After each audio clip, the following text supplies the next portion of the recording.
Best varicose veins చికిత్సనే పొందండి. నొప్పి లేని చికిత్స కోసం సంప్రదించండి ఎబిస్ హాస్పిటల్. నమస్తే అమ్మా. నమస్తే అమ్మా. అమ్మ, మార్గశిర మాసంలో ప్రతిదీ ప్రత్యేకమే.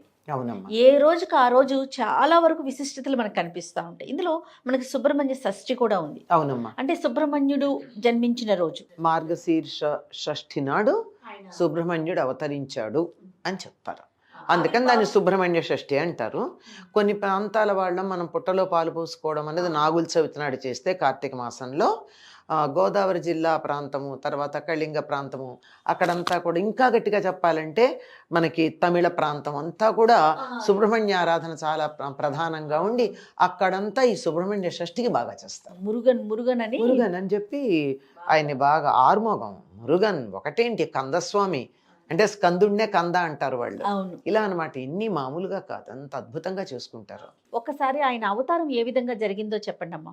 సుబ్రహ్మణ్యుడి అవతారం. తారకాసురుడు అని ఒక రాక్షసుడు తపస్సు చేసి శివుడిని మెప్పించి మరణం లేకుండా వరం అడిగాడు. వాళ్ళు అడిగేది అదేగా.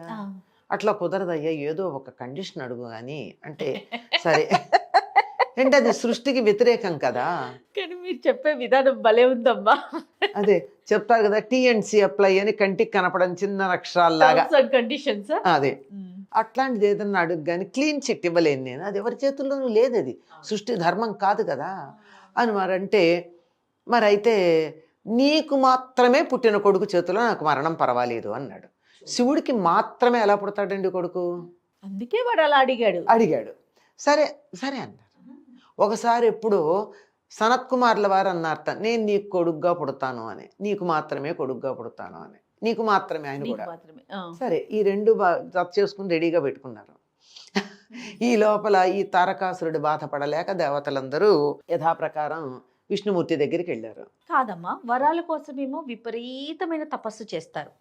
కోర లేనిది కోర రానిది కోరి తీసుకుంటారు ఎవరు. ఇంకా తీసుకున్న తర్వాత అంత విచ్చలవిడిగా ఎందుకు? అందుకే కదా వరాలు తీసుకునేది, విచ్చలవిడిగా ప్రవర్తిస్తే ఇబ్బంది లేకుండా ఉండడానికి. వరం లేదనుకో, తప్పు చేస్తే శిక్ష పడుతుంది. వరం ఉందనుకో, తప్పులు చేసుకుంటూ పోవచ్చు.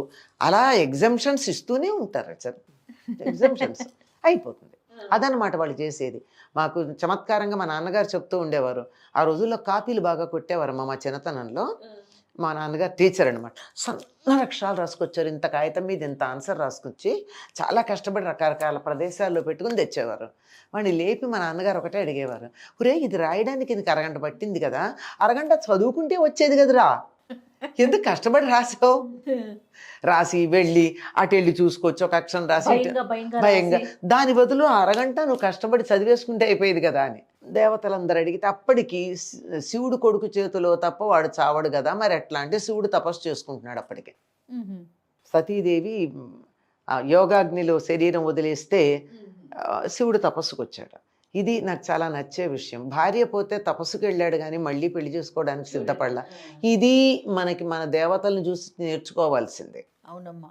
పైగా ఎక్కడ తపస్సు చేసుకుంటున్నాడు? హిమాలయాల దగ్గర. ఏం మేరు పర్వతం దగ్గర చేసుకోవచ్చు, కైలాసం దగ్గర చేసుకోవచ్చు, హిమాలయాల దగ్గర ఎందుకు చేసుకుంటున్నాడు? అక్కడ సతీదేవి పార్వతిగా పుట్టింది కనుక ఆకర్షణ అక్కడికి ఎలా వెళ్ళింది. శరీరాలు మారినా జీవాత్మల యొక్క ఆకర్షణ ఎలా ఉంటుందో ఇక్కడ మనం అర్థం చేసుకోవాలి. అది దాంపత్యం అంటే. అక్కడ తపస్సు చేసుకుంటూ ఉంటే ఆ తపస్సు భంగం చేస్తే కానీ ఆయనకి మళ్ళీ బయటికి రాడు, ఆయన కొడుకు పుట్టడు, దేవతలకి రక్షణ జరగదు. సరే మన్మధుడిని పంపారు, వెళ్ళాడు. మన్మధుడు ప్రయత్నం చేశాడు కానీ మన్మధుడి ప్రయత్నానికి మన్మధుడే శరీరం పోగొట్టుకున్నాడు. ఇక్కడ నేను ఎప్పుడు చెప్తూ ఉంటా, operation success but doctor died, not patient. Doctor died. అది అనిపోయింది. పార్వతీదేవికి అర్థమైంది ఏ బాహ్య ప్రయత్నం వల్ల కూడా శివుడు దక్కడు అని. అందుకని ఆవిడ కూడా తపస్సు చేసింది. మొత్తానికి వాళ్ళకి వివాహం అయింది. ఇది చాలా విస్తృతంగా చెప్పుకోవాల్సిన విషయం, కానీ ఇక్కడ కుమారస్వామి కనుక దాన్ని క్లుప్తంగా చెప్పుకోవడం అయ్యింది.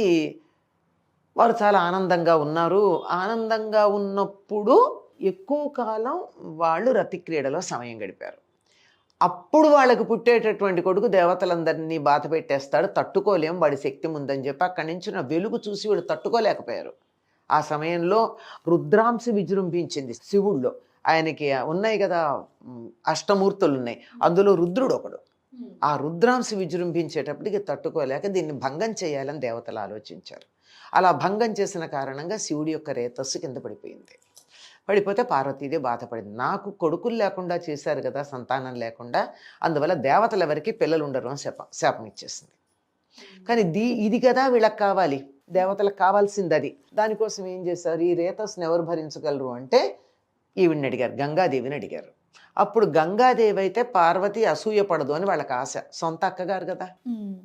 గంగలో దాన్ని వదిలితే గంగాదేవి కూడా తట్టుకోలేనంతగా ఉంటే దానికి సహకరించమని అగ్నినిను వాయువుని కోరుకున్నారు వాళ్ళు. అక్కడ దీన్ని మొత్తం మీద అక్కడ వచ్చేసి రెల్లు పొదల దగ్గర ఆగిపోయింది అది. అప్పటికి ఆ పిండం ఎదిగి రెల్లు పొదల్లో ఒక బాలుడు ఏర్పడ్డాడు. ఇక్కడ ఈ వచ్చినప్పుడు ఈ అగ్నే చల్లబడిపోయింది, ఆ వేడికి తట్టుకోలేక.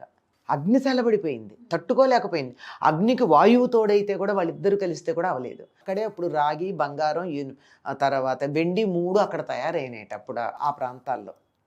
ఈ వేడికి తట్టుకోలేక అగ్ని ఘనీభవించినటువంటి చోట అలా తయారయ్యాయి అంటారు. రెల్లు పొదల్లోకి వెళ్ళి రెల్లు పొదల దగ్గర ఆ పిండం అలా ఆగి ఉద్భవించింది. దాన్ని శరవణము అంటారు.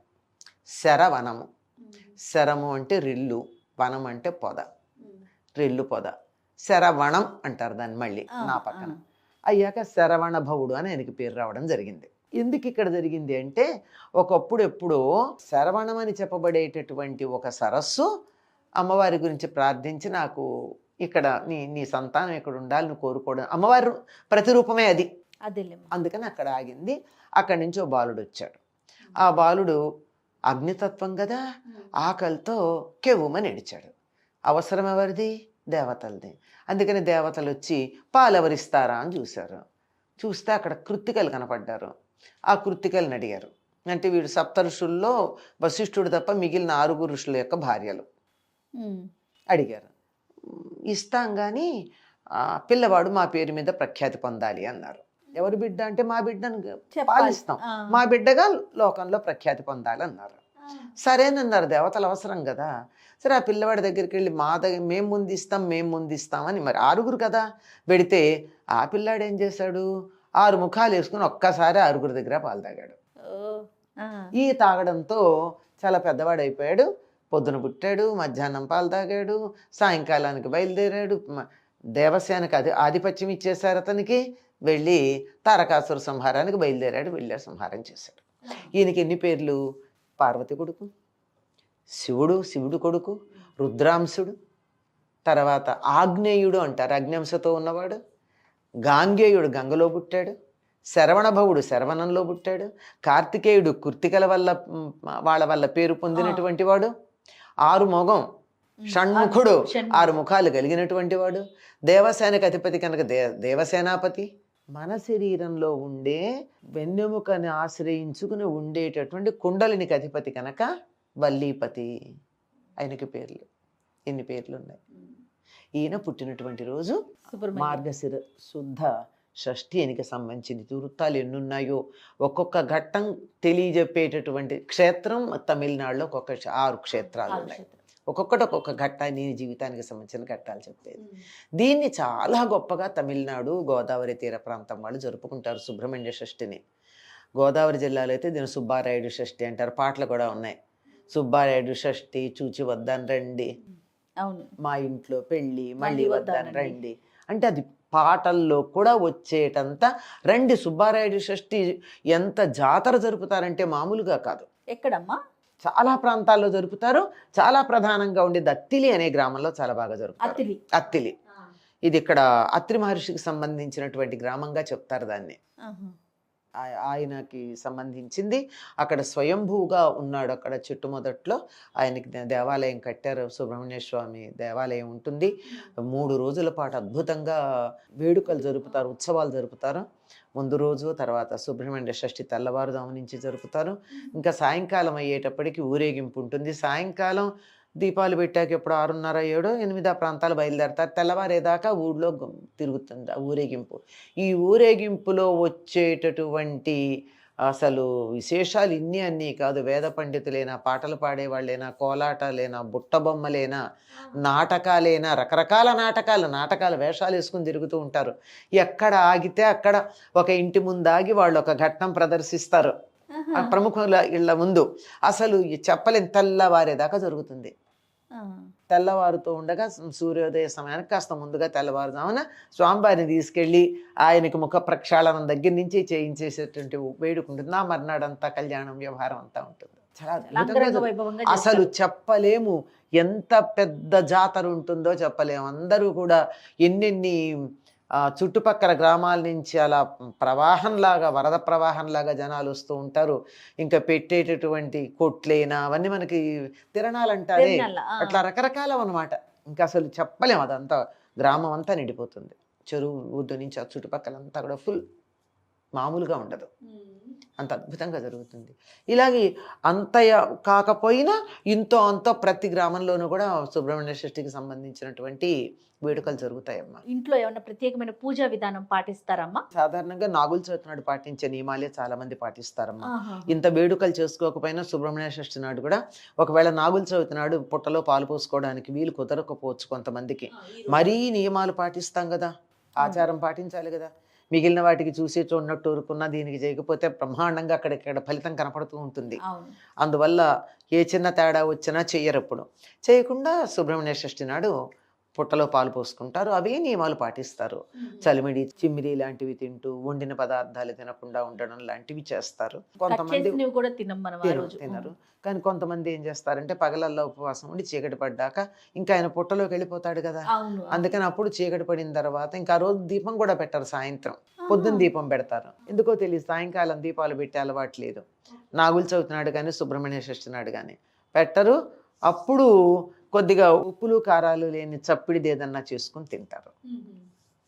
ఒకవేళ తినే దాంట్లో కూడా ఏమీ దేన్ని తరిగ్గానే అలా లేకుండా చేస్తారనమాట. ఇది సర్పారాధన మనందరికీ చాలా ప్రధానం అమ్మ. ఎందుకంటే మనం అంతా కూడా నాగజాతికి చెందిన వాళ్ళంగా చెప్తూ ఉంటారు. చేత సర్పాలను ఆరాధించడం అన్నది మామూలుగా అయితే ఏది పాముల్ని తేళ్లని ఆరాధిస్తారు, వీళ్ళంతా చెట్లని పుట్టలని ఆరాధిస్తారు భారతీయులు, అనాగరికులు అంటారు. కానీ మన శరీరంలో ఉండే శుక్రధాతువుని ఆరాధించటానికి సింబాలిక్గా దీన్ని ఆరాధిస్తాం. నమస్తే. నమస్తే.